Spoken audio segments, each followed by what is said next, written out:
Okay, let's jump back into it. I want to talk about a quick comment that Jasmine Crockett made about Byron Donalds. And if we continue to put people into office, and that even means some of our skinfolk who definitely are not our kinfolk, such as Byron Donalds, who are going to continue to say that, like, I mean, the fact that you're sitting around talking about life was better under Jim Crow. I'm going to go back to Byron Donalds' interview with Joy Reid. Now, he got a lot of heat when he talked about the fact that black families, the marriage rate and the family was better intact under Jim Crow. It all depends on how you took it. I took it a certain way. I didn't take it that life was better under Jim Crow. I think anybody with common sense and knowing about history knows that life wasn't better under Jim Crow. At the end of the day, I'm going to get into the numbers because obviously we can just get into the straight numbers. Families were better together. Marriage rates were higher back then. Or literally it's because you married a white woman and so you think that whitewashed you. I'm not really sure like what it is. So let me go into what Byron said with Joy Reid a while back.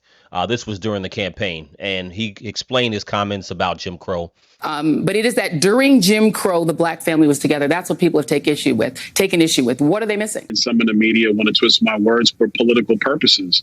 The overarching issue is talking just about black families and why you're seeing a trend of black people leaning towards Republicans in this election cycle and probably in election cycles to come. And part of that, is that when you're raising families, raising kids, etc., you're now thinking about all of the public policy issues, all of the economic issues, all of the education issues. And that's leading people to have divergence in political thoughts. That was the only point. The stuff that comes up about Jim Crow and twisting my words, saying I was being nostalgic or saying that Jim Crow was good for black people, that's all political spin. It's a lie. It's gaslighting. And that's truly unfortunate. So here's the challenge, Congressman. You started out talking about your family, talking about your mom, talking about being raised, and you on your own brought up Jim Crow. In fact, you said Jim Crow 3 times for emphasis. It wasn't the media or the Democrats or gaslighters who brought up Jim Crow. It was you.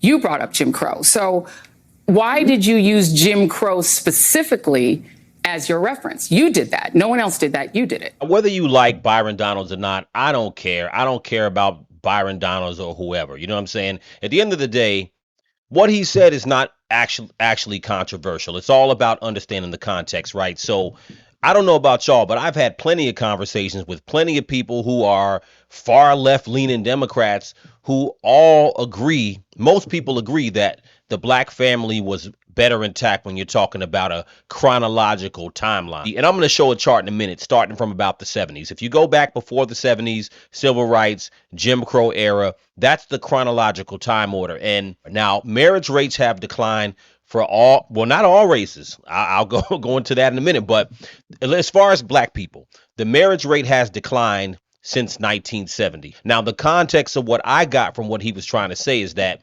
we need to get back to that. And he was talking about, at that time, he was talking about why some black people are moving towards a more conservative standpoint during this election. Now, I think a lot of that is because the Democrats have not been talking about family structure that much. And this is a very touchy thing because family structure, when you talk about a black America, is something that it's the underbelly of so many conversations on the internet. If you look on the internet, if you watch most of the podcasts that are talking about dating, relationships, sex, the relationship between black men, black women, the war between black men, black women, it's all Kevin Samuels, all this stuff comes back to marriage, in my opinion, and family structure. The breakdowns between men and women getting together and forming family units, right? Whether you're talking about broken families, whether you're talking about people who are divorced, whether you're talking about people who lost a spouse and who are getting back into the market, all these things come back down to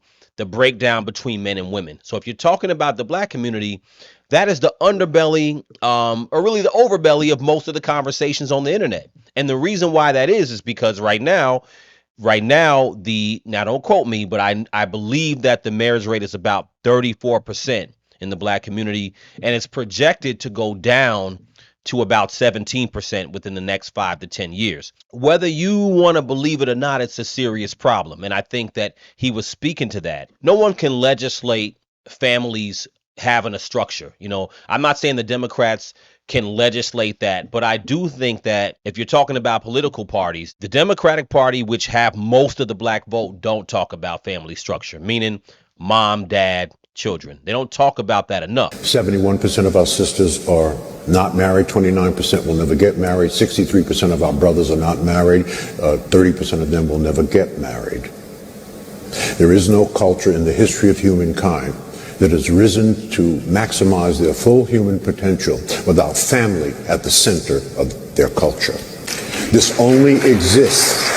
This is an interesting but negative statistic.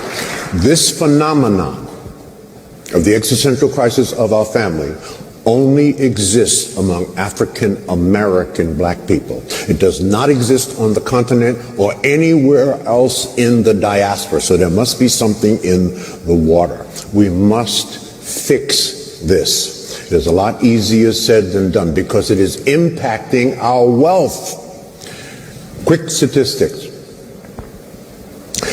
For 350 years, household median income was dominated by white people. They were number one in this country. They no longer are number one, they're number three, and there's a reason for it. So, who has the highest household median wealth in America? It's East Indians, $104,000 a year. What's the marriage rate in the East Indian culture? 94%. If you look at the women never married, look how low the percentage is, even starting from 1920. It's about 5%, right? 5%, 5%, 5%. And around 1960, it starts to raise a little bit. And then 1970, it raises, and 1980, it raises. And then by the time you get into 90, obviously, it's rising to 15%, 20%, 25%. The reality is that, yes, we were better intact back when things were worse for us. It doesn't mean that those times in Jim Crow were better. No, it doesn't mean that. What it means is that we were better intact back at that time as far as family structure. So what I think people are looking at now, and again, Byron Donalds' conversation and his comments, they were only bad if you took them the way you wanted to take them. At the end of the day, like I said, we've been talking about this all over the internet, that family structures were better before. So the point is to look at back then and say, you know what? There was a time where we had high marriage rates. There was a time, it did exist, right? And we need to kind of start getting back there. There's never been a time where you had any civilization that did great where you didn't have the man, woman, and family structure together. It just ain't going to happen. This is a major problem that I think, going back to Jasmine Crockett and the Democrats, I think that this is going to be something that they're going to have to deal with and talk about. This is what it's really about. How do you advocate for family structure? Because without family structure, if the marriage rates continue to dip for the black community down to the teens, I don't see how anything is going to get better. Let me know what you guys think in the comments. Crucial Convo.